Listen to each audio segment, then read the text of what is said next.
To introduce U.S. Congressperson George Latimer, a longtime champion of human rights, to give his remarks.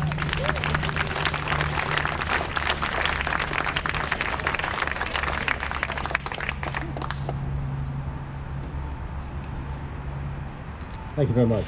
It is an important day, and I think perhaps the embodiment of that day and what Paul and Orial did as a legacy is reflected in some of the names that were introduced by Ingram. That you have had in this audience and outside of this, two strong black women as state Supreme Court judges, Jana Malone and Kathy Davidson, is a sign of Orial Red and Paul Red's legacy. The fact you should applaud that.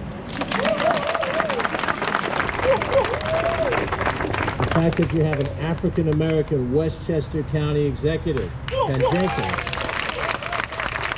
The fact that the most powerful woman in the New York State Legislature leads the state Senate from this county, Andrea Stewart-Cousins. And when that door also opened for Latino Hispanic Mayor Lou Marino. Because what happened a few blocks away from here, a few steps away from here, was a statement that the door was closed to Paul and Orial. And that door had to be pried open. It was a physical door to a residential unit in Rye Colony, but it was a spiritual door that was closed for all people of color at that time in this very community. That's different. It's changed. It ain't perfect, but it's changed. I watch the trains come in and out, and we all are hearing it as they pass through. And of course, I get on one of those trains to go down to Washington once a week, and I come back on one of those trains once a week. But when you're on a train, you understand something I think that's interesting. Different people get on the train at different stops, and they get off at different stops.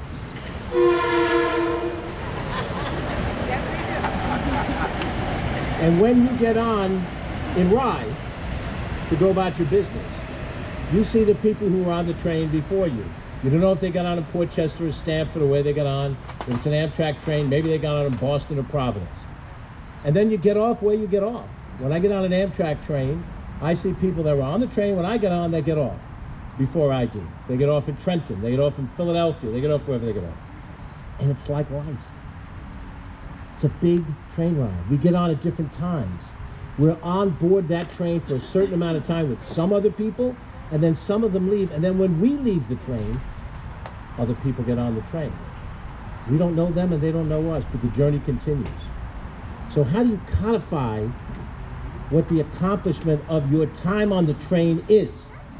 Because the people that know you and love you want to create a marker, something that they can see, and that hopefully people will come and see M. Paul Red, Orial Red, and wonder who were these people. And then the story of what happened at Rye Colony isn't lost. It's still alive. It's alive in the 2030s and the 2040s. And as was pointed out at this podium, there's an effort to whitewash, and I use that word correctly, whitewash history, to make you think that things that actually happened that were important weren't all that important and can be kind of like, minimized or eliminated.